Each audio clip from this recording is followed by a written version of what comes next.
आपको पता है अपन पढ़ रहे हैं मानव संसाधन।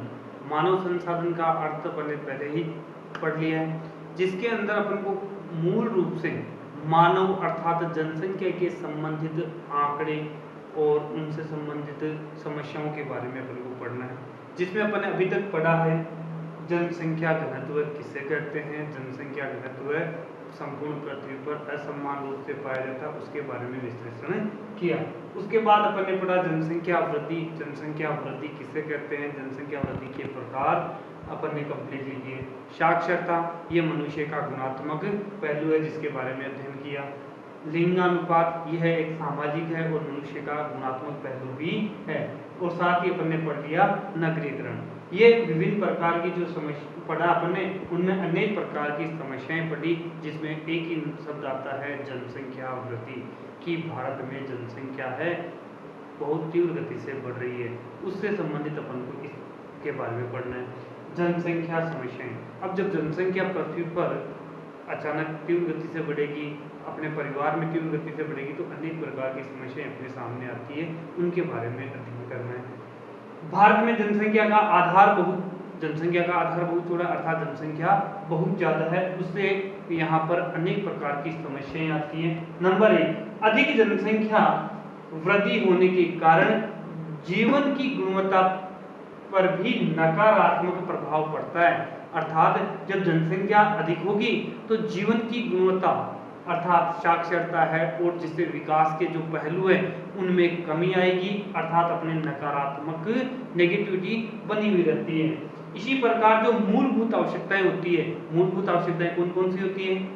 मुख्य रूप से पहले तो 3 ही जानते थे अपन, रोटी, कपड़ा और मकान, लेकिन वर्तमान में और जोड़ दिया गया है शिक्षा और स्वास्थ्य। जब अगर जनसंख्या तीव्र गति से बढ़ेगी तो रोटी, कपड़ा, मकान, चिकित्सा और शिक्षा की सुविधाएं सबको समान रूप से नहीं मिल पाएगी। इसलिए जनसंख्या को नियंत्रण करना अति आवश्यक है ताकि सबको फायदा हो सके, सबको मूलभूत आवश्यकताएं मिल सकें। अगर बाय द वे मूलभूत आवश्यकताओं की पूर्ति कर भी लेंगे, अगर जनसंख्या ज्यादा होगी तो संसाधन अधिक खर्च करने पड़ेंगे। मूलभूत आवश्यकता की पूर्ति में अधिक संसाधन खर्च होते हैं, सही बात है, ये अपन ने चर्चा की है। नेक्स्ट, बेरोजगारी, गरीबी इत्यादि समस्याएं बढ़ती हैं। जब जनसंख्या बढ़ेगी तो सबको रोजगार नहीं मिल पाएंगे, सबको रोजगार नहीं मिलेंगे तो बेरोजगारी छाई रहेगी, और जब बेरोजगारी की दर बढ़ती रहेगी तो ऑटोमेटिकली क्या बन जाएगी, गरीबी की स्थिति भी आ जाएगी। और साथ ही क्या होगा बच्चों, आपको पता है समाज में होने वाली जो आपराधिक गतिविधियां हैं वो भी जनसंख्या की वृद्धि के कारण ही होता है। साथ ही आपको पता है जब बेरोजगारी और गरीबी जैसी समस्याएं आएगी तो सबको रोजगार नहीं मिलेगा, सबको नहीं मिलेगा तो वो अधिक सामाजिक आपराधिक गतिविधियां ही करेंगे, जिससे समाज के अंदर क्या होगा, अपराध फैलेगा। ये भी जनसंख्या वृद्धि का मुख्य कारण है। साथ ही भौतिक सुख सुविधाएं, अपन को रहने के लिए, खाने के लिए, पीने के लिए जितनी सुविधाएं चाहिए उनमें कमी आएगी। जैसे उदाहरण के लिए पेयजल, पृथ्वी पर पानी तो बहुत सारा है लेकिन पीने का पानी बहुत कम है, सीमित मात्रा में। जब जनसंख्या बढ़ेगी तो उसकी आपूर्ति अधिक होगी, खर्च अधिक होगा, तो ऑटोमेटिकली वो समस्या अपने सामने आएगी। नेक्स्ट, बिजली। बिजली सबको समान रूप से नहीं मिल सकती क्योंकि इनकी खपत बहुत ज़्यादा हो जाएगी जब जनसंख्या अधिक होगी तो, और उद्योग धंधे वगैरह वर्तमान में तो बहुत ज़्यादा हो गए, इसलिए अनेक प्रकार की समस्याएं आ सकती है। नेक्स्ट, परिवहन, यातायात, आवास।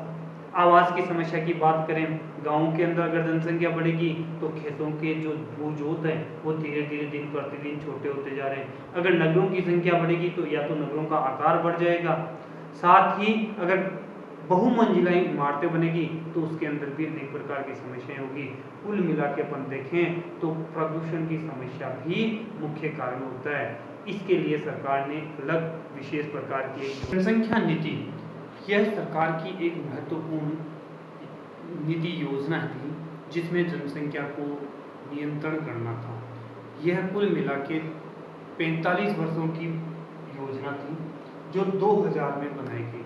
यह राष्ट्रीय जनसंख्या नीति भी कहलाती है। यह जनसंख्या नियंत्रण का महत्वपूर्ण प्रयास था जिसमें परिवार के आकार को सीमित रखकर जनसंख्या के स्वास्थ्य एवं कल्याण को बढ़ावा दिया जाता है।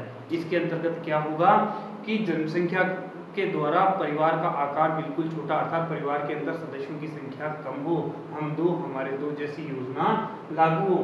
साथ ही पर स्वास्थ्य एवं कल्याण को बढ़ावा दिया गया कि चिकित्सा सुविधाओं को बढ़ावा दिया जाए, जिससे मनुष्य है वह स्वस्थ रह सके और अपना कल्याण कर सके। कल्याण का मतलब है भला, जनता का भला हो सके। इसे जनसंख्या नीति भी कहते हैं, राष्ट्रीय जनसंख्या नीति 2000 भी कहते हैं। 2000 क्यों कि यह योजना कब बनाई गई? 2000 में बनाई गई।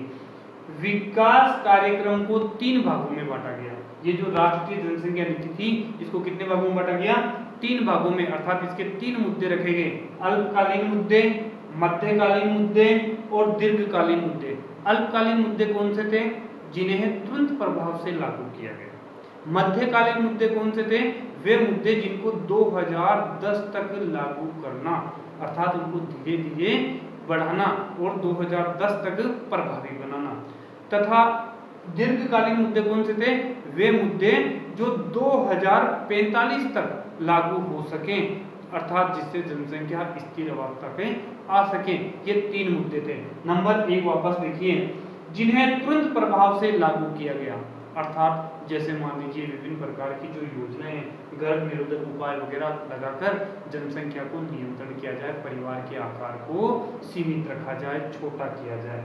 उसके बाद थे आपके मध्यकालीन मुद्दे, वे मुद्दे जिन्हें धीरे धीरे लागू किया गया तथा 2010 तक जनसंख्या को नियंत्रित किया जाए, प्रभावी बनाया जाए। जैसे जन्म दर को न्यूनतम स्तर पर लाना, कि जो जन्म दर है उनको न्यूनतम स्तर तक ही लाया जाए, अर्थात जन्म देने वालों की संख्या कम हो, ज्यादा ना हो। उसी प्रकार दीर्घकालीन मुद्दे थे, वे मुद्दे जिनमें पर्यावरण से संबंधित थे, जिनमें टिकाऊ आर्थिक व सामाजिक विकास एवं पर्यावरण संरक्षण के लक्ष्यों को रखा गया। आर्थिक विकास, जनसंख्या को रोजगार के साधन वगैरह मिले, आर्थिक रुपये पैसा इनसे संबंधित, वो भी कैसा हो? टिकाऊ हो, लंबे समय तक चल सके। सामाजिक विकास, एक व्यक्ति के विकास न हो बल्कि समाज के सभी सदस्यों का विकास हो। साथ ही पर्यावरण, जनसंख्या तीव्र गति से बढ़ रही है तो पर्यावरण प्रदूषण हो रहा है, तो पर्यावरण को भी अपन को क्या करना है? शुद्ध करना है, जिससे पर्यावरण संरक्षण के लक्ष्य रखे गए। विभिन्न प्रकार की योजनाएं बनाकर पर्यावरण को क्या रखना है? सुरक्षित रखना है, स्वस्थ रखना है, जिसको 2045 तक टारगेट है अपना कि 2045 तक जनसंख्या क्या आ जानी चाहिए? स्थिर अवस्था तक आ जानी चाहिए, ना तो जनसंख्या तीव्र गति से बढ़े ना घटे, बराबर समतल लेवल पर रहना चाहिए।